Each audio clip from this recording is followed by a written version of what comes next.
ಸತೀಶ್ ರೆಡ್ಡಿ ಇಲ್ಲೇ ಇದ್ದಾರೆ, ನಮ್ಮ ಸೋಮು ಇಲ್ಲೇ ಇದ್ದಾರೆ. ನಾವ್ಯಾರಿಗೋಸ್ಕರ ಬಂದಿದ್ದೀವಿ? ದೇಶಕ್ಕೋಸ್ಕರ ಬಂದಿದ್ದೀವಿ. ದೇಶಕ್ಕೋಸ್ಕರ ಬಂದಿರೋದು ನಾವು. ತಮಿಳುನಾಡಲ್ಲಿ ಸುಮಾರು 300 ದೇವಸ್ಥಾನಗಳನ್ನು ಹಾಕಿದ್ದಾರೆ. 300 ದೇವಸ್ಥಾನ ನಮಗೆ ಹಣೆಯಲ್ಲಿ ಕುಂಕುಮ ಇಟ್ಟಿದ್ರಿ, ಇಟ್ಟಿಲ್ವಾ? ಪೂಜೆ ಮಾಡಲ್ವಾ ದೇವರನ್ನ? ಪೂಜೆ ಮಾಡ್ತೀರಿ.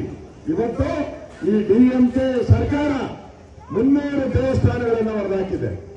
ಇಲ್ಲಿನ ಕ್ಯಾಂಡಿಡೇಟ್ ಅವ್ರ ಕಮ್ಯುನಿಸ್ಟ್ ಅವ್ನು ದೇವರೇ ಇಲ್ಲ ಅಂತಾನೆ, ಓಟ್ ಮಾತ್ರ ನಿಮ್ಮ ಹತ್ರ ಬರ್ತಾನೆ. ದೇವರು ಮನೆಯಲ್ಲಿ ದೇವರು ಇಲ್ಲ ಅವರಿಗೆ. ಇವತ್ತು ಕಮ್ಯುನಿಸ್ಟ್ ಕ್ಯಾಂಡಿಡೇಟ್ 40 ಕೇಸ್ ಐತೆ.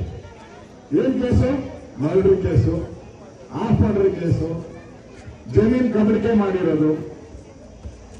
ಅವರು ಒಂಥರ ಸಮಾಜದಲ್ಲಿ ಈ ತಳಿ ಕ್ಷೇತ್ರದಲ್ಲಿ ಎಲ್ಲೆಲ್ಲಿ ರೌಡಿಸಮ್ ಆಗುತ್ತೋ ಅಲ್ಲೆಲ್ಲ ರೌಡಿ ಮಾಡಿ. ನಮ್ಮ ಅಭ್ಯರ್ಥಿ ಡಾಕ್ಟ್ರು, ಜೀವ ಉಳಿಸೋನು ಡಾಕ್ಟ್ರು. ಅವರು ಜೀವ ತೆಗೆಯಕ್ಕೆ 40 ಕೇಸ್ ಮಾಡಿದ್ದಾರೆ ಅವ್ರ ಮೇಲೆ. ಇನ್ನು ಯೋಚನೆ ಮಾಡಬೇಕು. ಇವತ್ತು ತಮಿಳುನಾಡಲ್ಲಿ ಇದು ಡಿಎಂಕೆ ಬರಲ್ಲ, ಬರ್ತೈತಾ? ಬರಲ್ಲ. ಈಗಾಗಲೇ ಅಣ್ಣಾ ಡಿಎಂಕೆ ತೀರ್ಮಾನ ಆಗುತ್ತಿದೆ.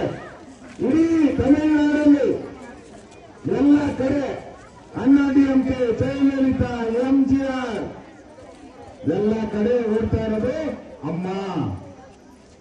ಸ್ಟಾಲಿನ್ ಇಲ್ಲ. ಅವ್ರಿಗೆ ಮನೆಗೆ ಹೋಗಕ್ಕೆ ರೆಡಿ ಆಗವ್ರೆ.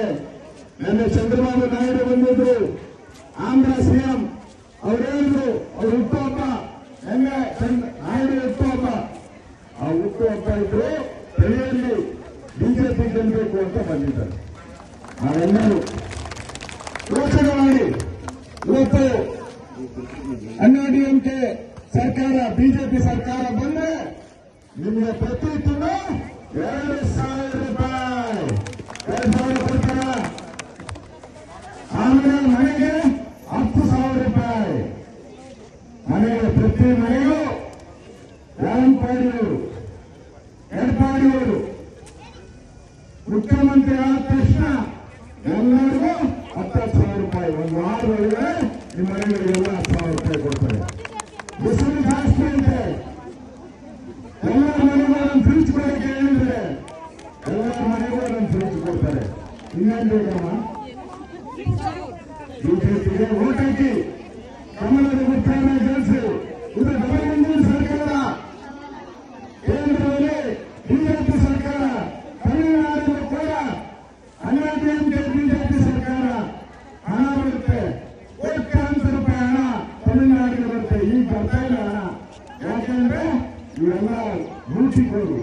ಸ್ಟಾಲಿನ್ ಅವರ ಮಗ ಅವರೆಲ್ಲರೂ ಕೂಡ ಲೂಟಿ ಮಾಡ್ತಿದ್ದಾರೆ. ಇಡೀ ತಮಿಳುನಾಡನ್ನ ಲೂಟಿ ಮಾಡ್ತಿದ್ದಾರೆ. ಇವರ ಕ್ಯಾಂಡಿಡೇಟ್